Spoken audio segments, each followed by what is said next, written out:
नमस्कार, आप live cities देख रहे हैं। मैं हूं जय शुक्ला। देखिए, अप्रैल के पहले ही दिन महंगाई में जोर का इजाफा हुआ है। लोगों को जोर का झटका लगा है। दरअसल एलपीजी सिलेंडर के दाम एक बार फिर से बढ़ा दिए गए हैं और इस दाम में छोटा मोटा नहीं बल्कि बहुत बड़ा इजाफा किया गया है। दरअसल एलपीजी सिलेंडर के नए रेट आज जारी किए गए। इस बार एलपीजी गैस सिलेंडर एक झटके में 250 रुपए तक महंगा हो गया। ये वृद्धि घरेलू एलपीजी सिलेंडर में नहीं बल्कि कमर्शियल गैस सिलेंडर में हुई है। इसलिए घरेलू एलपीजी सिलेंडर उपभोक्ताओं को फिलहाल राहत मिली, क्योंकि अभी 10 दिन पहले ही घरेलू एलपीजी सिलेंडर के रेट बढ़े थे, जबकि 22 मार्च को ही कमर्शियल सिलेंडर सस्ता हुआ था। इसके अलावा लंबे अरसे बाद पेट्रोल, डीजल और एलपीजी उपभोक्ताओं को महंगाई का झटका लगना 22 मार्च से शुरू हुआ था। इस दिन बिना सब्सिडी वाले घरेलू एलपीजी सिलेंडर में 50 रुपए की बढ़ोतरी हुई, क्योंकि 6 अक्टूबर 2021 के बाद से घरेलू एलपीजी सिलेंडर के रेट में कोई बदलाव नहीं आया।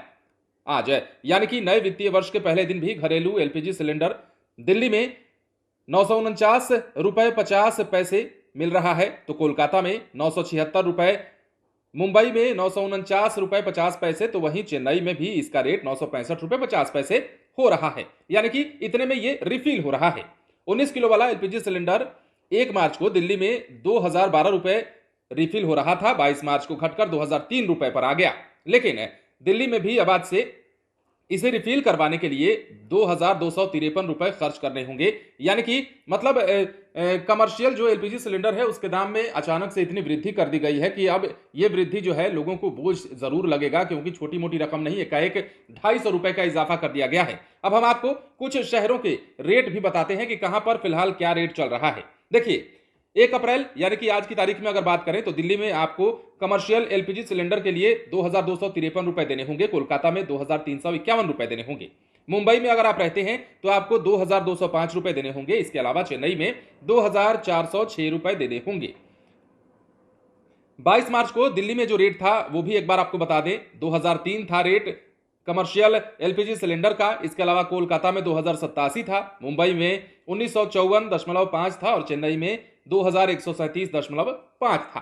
तो ये कुछ रेट हैं। जो अन्य शहरों में किस तरह से रेट जो बढ़े हैं वो हम आपको बता रहे हैं उदाहरण के जरिए। ऐसे में बिहार में भी अब महंगाई की मार जो है लोगों पर लगातार पड़ रही है। आपको पता है बिहार में भी एक के बाद एक ताबड़तोड़ महंगाई का दौर जारी है। पिछले दिनों लगातार किस प्रकार से पिछले 9 से 10 दिनों में पेट्रोल और डीजल के दाम में इजाफा किया गया है, चुपके से इजाफा किया गया है। इसको यूं कह सकते हैं कि धीरे से बढ़ा दिया जाता है कि लोगों को पता भी ना चले, महसूस भी ना हो और महंगाई की मार धीरे धीरे इतनी बढ़ जाए कि लोग इसे सहन ना कर सके। पिछले 9-10 दिनों में यही हो रहा है। और पेट्रोल और डीजल के दाम 80 पैसे, 70 पैसे, 50 पैसे और 60 पैसे करके बढ़ाए जा रहे हैं। लेकिन पिछले 9-10 दिनों में ये रेट जो हैं एक साथ अगर जोड़ दिया जाए तो 4 रुपए से ज्यादा हो गए हैं। और अब ऐसे में आप पेट्रोल डीजल के दाम में इजाफा होना आप समझ सकते हैं 4 रुपए की वृद्धि के साथ कितना महंगा हो गया है बिहार में, अगर हम खासतौर की बात करें तो। अब ऐसे में एलपीजी जो है कमर्शियल सिलेंडर लेने के लिए भी आपको 250 रुपए एक्स्ट्रा देने होंगे आज से ही, और इसे महंगाई का तगड़ा झटका भी